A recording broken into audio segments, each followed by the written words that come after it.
Hi teachers and staff. Let's walk you through how to edit your school information.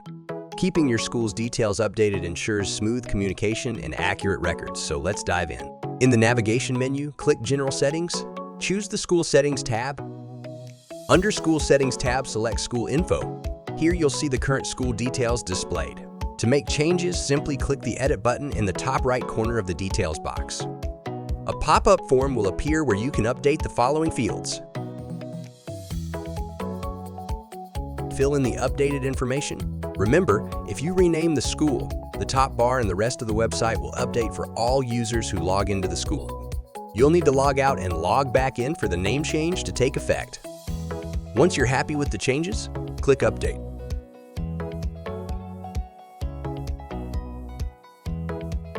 And that's it. Your school's information is now updated and ready to go.